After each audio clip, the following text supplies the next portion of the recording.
అందరికీ నమస్కారం. మనకి ఏమున్నా లేకపోయినా భోజనం అయితే ఖచ్చితంగా అందరికీ అవసరమే కదా. బియ్యం ఈ దేశంలో అన్నపూర్ణ అని పండించే పంటంతా కూడా అన్నపూర్ణగా భావించి దేశంలో ఆకలి అనేది లేకుండా ఉండడం కోసం విపరీతమైన పంట పండిస్తున్న దేశంగా అన్నపూర్ణగా మన భారతదేశానికి చాలా పేరుంది. కానీ గత కొంతకాలంగా జరుగుతున్న వింత ఏమిటంటే విపరీతంగా బియ్యం ధరలు పెరిగిపోయాయి. మనం ఖచ్చితంగా ఏమున్నా లేకపోయినా 2 పూట్ల భోజనం చేయాలి, అందుకు బియ్యం కావాలి. అన్నం వండుకు తినాలంటే ఆ బియ్యాన్ని ఖచ్చితంగా కొనాల్సిన అవసరం ఉంటుంది. దీన్ని బాగా గుర్తించిన వ్యాపారులు అంటే మధ్యలో ఉండే రైస్ మిల్లర్స్ కానీ మధ్య దళారులు కానీ ఇందులో రైతుకి ఏమాత్రం మనం ఇవాళ 70 రూపాయలు పెట్టి కిలో బియ్యం కొంటున్నా కూడా రైతుకి ఏమాత్రం ఉపయోగం ఉండదు. రైతు దగ్గరికి ఆ రేటు వెళ్ళదు.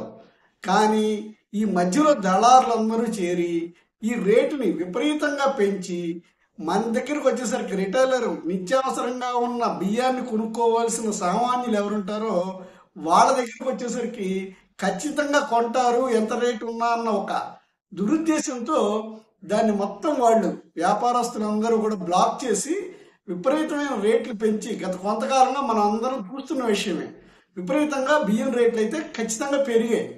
దీన్ని కేంద్ర ప్రభుత్వం గుర్తించి ఈ బియ్యం రేట్లని ఎలా అయినా కానీ అంటే సామాన్యులందరికీ అవసరమైన బియ్యం రేట్లని నియంత్రణలో పెట్టాలన్న ఉద్దేశంతో ఎగుమతులని నిషేధం విధించింది. అంటే భారతదేశం నుంచి విదేశాలకు ఎగుమతులు చేసే బియ్యం ఎగుమతుల మీద అంటే ఈ వ్యాపారస్తులందరూ కూడా ఇక్కడ ఒకవేళ అమ్ముకోలేకపోయినా కానీ ఎగుమతుల ద్వారా విపరీతమైన లాభాలు సంపాదించాలని ఎగుమతుల వైపు వెళతారని ఎగుమతులను తగ్గిస్తే కనుక ఆ బియ్యం అంతా మార్కెట్లో ఫ్లో అవుతుంది, అందరికీ మళ్ళా రేట్లన్నీ కూడా అందుబాటులోకి వస్తాయని ఒక ఆలోచన చేసి ఎగుమతుల మీద బియ్యం ఎగుమతుల మీద కేంద్ర ప్రభుత్వం నిషేధం విధించింది. అయినా కూడా ఈ దళారులు ఏమాత్రం అసలు పట్టించుకోకుండా ఆ రేట్లను అలాగే కంటిన్యూ చేస్తున్నారు. ఇందులో ఒక చిన్న మతలబు ఏముందంటే ఒక చిన్న టెక్నికల్ కాజ్ని అడ్డం పెట్టుకుని మనందరికీ తెలుసు మొన్నటి వరకు కూడా 25 కిలోల బస్తాలు ఉండేది ఇవాళ 26 కిలోలు. అంటే మొదట 25 కిలోల నుంచి 30 కిలోలకు వెళ్ళారు. ఇప్పుడు తర్వాత అది టెక్నికల్గా ఉండడం కోసం 26 కిలోలు బస్తాలు వస్తున్నాయి.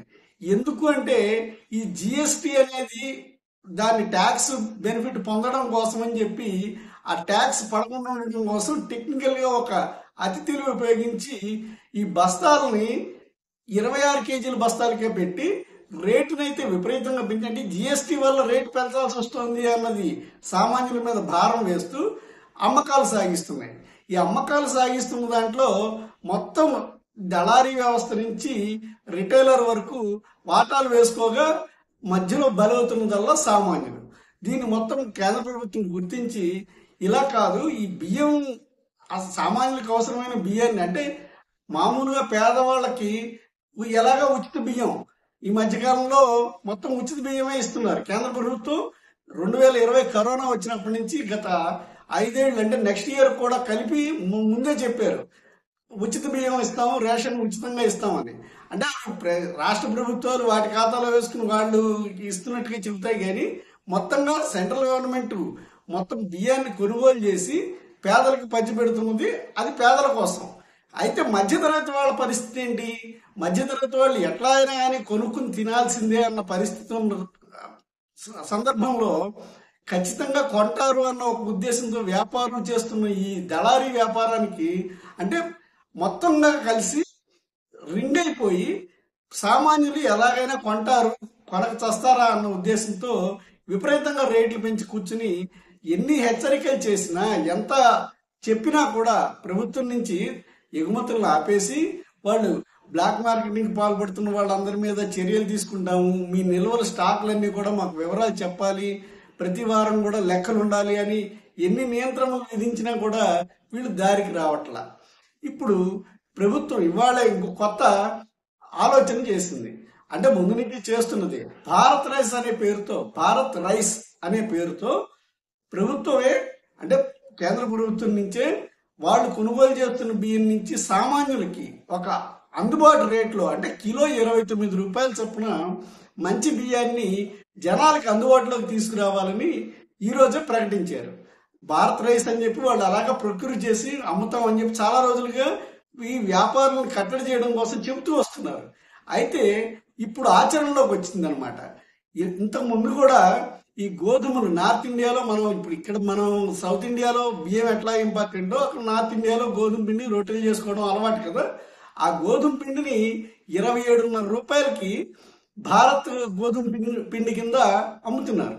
అలాగే శనగపప్పు మనం ఎక్కువగా పెద్దగా వినియోగించకపోయింది అక్కడ వాళ్ళు వాడతారు కూరల్లోకి, వాటికి శనగపప్పు అవసరం ఉంటుంది.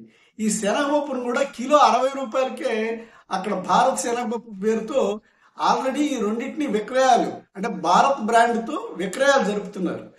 అదనంగా ఇప్పుడు బియ్యాన్ని కూడా ఈ వ్యాపారస్తులు ఎంతకీ దారికి రావట్లేదు, మాట వినట్లేదు. ఈ మొత్తం సామాన్యులకు ఇబ్బంది కలిగిస్తూ అంటే ఎలాగా రాబోయే ఎలక్షన్స్ లో మన సామాన్యులు అందరూ కూడా బియ్యం రేట్లను కంపేర్ చేసుకుని దానికి అనుగుణంగా కూడా స్పందించే అవకాశం ఉంటుంది. కాబట్టి వీళ్ళు ముందస్తుగానే వ్యాపారాలను కట్టడి చేయడం కోసం ఎలాగా ప్రణాళికలను తయారు చేశారు.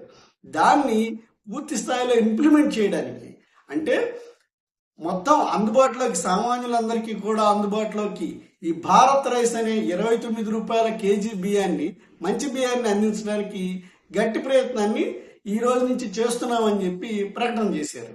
దీన్ని మనం ఎలా చూస్తామంటే నిజంగానే 29 రూపాయలకి మనకి బియ్యం దొరుకుతాయా, అవి ఎక్కడ దొరుకుతాయి, ఎక్కడ అమ్ముతారు, వాటి కోసం లైన్లో నిలబడాలా, దానికి మళ్ళీ ఏమన్నా ప్రత్యేకమైన కార్డు కావాలా, రేషన్ కార్డులు ఏమన్నా చూపించాలా, ఇట్లాంటి గోలంతా ఏమీ లేకుండా అంటే బయట మార్కెట్లోనే దాన్ని దొరికేటట్టుగా పెద్ద ఏర్పాటు చేద్దామని చెప్పి ఆలోచన చేస్తున్నారు. దీని ద్వారా అంటే మధ్యలో మళ్ళీ మనం అనుకోవచ్చు ఈ అమ్మే వాళ్లే కదా మధ్యలో మొత్తం రాజ్యం చేసేది, అంటే వ్యాపారస్తుల మధ్యన ఉండే దళారులే కదా రిటైలర్ దాకా వచ్చేలోపు దీన్ని బియ్యం రేట్లను పెంచుతున్నారు. వీళ్ళు మళ్ళీ ఇందులో ఇన్వాల్వ్ అయ్యి బియ్యాన్ని మాత్రం 29 రూపాయలకి అమ్మనిస్తారా? ప్రభుత్వం వచ్చి ఇక్కడ అమ్ముతుందా? ఇది ఎవడ చూడొచ్చాడు మన చేతికి ఎప్పటికి వస్తుంది అనేది మనకి చాలా డౌట్ ఉంటుంది. నిజమే, అంటే మధ్య దళారుల ద్వారానే ఈ మొత్తం వ్యవస్థని కంట్రోల్ చేస్తున్నారు అనమాట. అసలు వాస్తవంగా పరిశీలిస్తే ఆ రైతు చట్టాలని అంత ఘోరంగా గోలయ్యి వెనక్కి తీసుకోవడానికి కూడా పంజాబ్లో బాగా కమిషన్లు తీసుకున్న దళారులే కారణం అనేది అందరికీ తెలిసిన వాస్తవమే. అంత దళారీ వ్యవస్థ ఉంది కాబట్టి ఆ రైతు చట్టాలను కూడా వెనక్కి తీసుకునేలాగా అడ్డగోలు పోరాటం అంతా చేసి దాన్ని మళ్ళా అంటే కేంద్ర ప్రభుత్వమే మళ్ళా వేరే రూపంలో మేము చట్టం తీసుకొస్తామని చెప్పి వెనక్కి తీసుకునేలాగా ఈ మొత్తం దళారీ వ్యవస్థ అంతా కూడా పనిచేసింది. ఇప్పుడు కూడా సామాన్యులకు అందుబాటులోకి కేజీ 29 రూపాయలకి భారత్ రైస్ని అందుబాటులోకి తీసుకొస్తున్నామని చెప్పి సెంట్రల్ గవర్నమెంట్ ప్రయత్నం చేస్తే ఈ దళారులు అడ్డుకోకుండా ఉంటారా? అందుకే వీళ్ళకి చెక్ పెట్టేందుకు ప్రభుత్వం ఏం చేస్తుందంటే డైరెక్ట్గా ఇవాళ రేపు అందరికీ కూడా అందుబాటులో ఈ మార్కెట్ అనేది ఉంది. ఈ మార్కెట్లో మొత్తం విక్రయాలు జరపాలి. 29 రూపాయలకి భారత్ రైస్ కేజీ బియ్యం 29 రూపాయలకి భారత్ రైస్ పేరుతో అమ్మకాలు జరపాలి ఈ మార్కెట్ ద్వారా. అంటే మనం ఆన్లైన్లో బుక్ చేసుకుని తెప్పించుకునేలాగా ముందరగా 10 కేజీలు 5 కేజీల బస్తాలని అందుబాటులోకి తీసుకొస్తున్నారు. అలాగే వీళ్ళెవ్వరూ కూడా అడ్డుపడి దీన్ని కంట్రోల్ చేయడానికి వీలు లేకుండా ఈ ఫెడరేషన్స్, అసోసియేషన్స్ అన్నిటికీ కూడా ఈ అవకాశం ఇచ్చారనమాట, అమ్ముకునే అవకాశం. ప్రభుత్వం నేరుగా అమ్మకపోయినా కూడా ఈ ఉన్న సొసైటీలు, ఫెడరేషన్ల ద్వారా ఈ అమ్మకాలు జరిపి మొత్తానికి సామాన్యులకి ఈ బియ్యాన్ని అందుబాటు ధరలో ఉంచాలి అన్న ఉద్దేశంతో ఈ ఆలోచన చేశారు. ఇందులో ముఖ్యంగా ఇంకో గమనించాల్సిన విషయం ఏంటంటే ఇది ఎప్పటి నుంచి ఇంప్లిమెంట్ అవుతుంది అని చాలా మందికి చాలా రోజుల నుంచి భారత్ రైస్ అని చెప్పి తీసుకొస్తామని చెప్తున్నా. ఎప్పటి నుంచి ఇంప్లిమెంట్ అవుతుంది, ఎప్పటి నుంచి మనకు అందుబాటులోకి వస్తుంది అని చాలా అనుమానం ఉంది. కానీ ఇవాళ ప్రకటన చేయడం ద్వారా అది త్వరలోనే అంటే ఒక వారం రోజులనే బహిరంగ మార్కెట్లో మనం ఆన్లైన్లో బుక్ చేసుకుని తెప్పించుకునే స్థాయిలో కేజీ 29 రూపాయలకి భారత్ రైస్ పేరుతో దొరికే అవకాశం స్పష్టంగా కనిపిస్తోంది. ఇందుకోసం మొత్తం ఏర్పాట్లన్నీ చేసామని చెప్పి ఈ రోజే ప్రకటన చేశారు. భవిష్యత్తులో కూడా ఎప్పుడైనా కానీ అంటే ఇలాంటి స్క్వేర్ సిటీని దళారులందరూ క్రియేట్ చేస్తున్న సందర్భాలను దృష్టిలో పెట్టుకుని ఎప్పుడైనా కానీ వీళ్ళు తోక జాడిస్తే, అంటే మనం చాలా చూసాం, ఉల్లిపాయలు, టమాటాలు ఇట్లాంటివి కొన్ని. టమాటాలు అంటే సరే ఎలాగా పంటలు, వాటర్, ప్రకృతిని బట్టి కొంచెం ఇబ్బందులు వచ్చి అట్లా ఉంటుంది. కానీ ఉల్లిపాయలు అట్లాంటివి కావాలని బ్లాక్ చేసి వాటి వల్ల ప్రభుత్వాలకు ఇబ్బంది వచ్చి ప్రభుత్వాలు మారిపోయిన సందర్భాలు కూడా మనకు తెలుసు. అలాగే బియ్యం విషయంలో ఇట్లాంటి నిత్యావసరాల విషయంలో కాకుండా ఉండడం కోసం ప్రభుత్వం చాలా స్పష్టమైన ఒక ప్రణాళిక ద్వారా ప్రజలకు అందుబాటులోకి నిత్యావసరాలను తీసుకురావాలని ప్రయత్నం చేస్తోంది.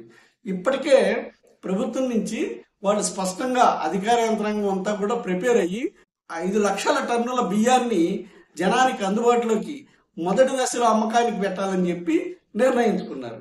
సో భవిష్యత్తులో ఇలాంటి దళారుల ఆగడాలు చెల్లకుండా ఉండేందుకు ప్రభుత్వం ఒక కార్యాచరణ తీసుకుని పనిచేస్తుందనే హెచ్చరికని దళారులందరికీ కూడా ఇస్తున్నారు. దీనివల్ల సామాన్యులకి ఎంత మేరకు ప్రయోజనం కలుగుతుందో భవిష్యత్తులో మనం చూస్తాం. అందరికీ నమస్కారం.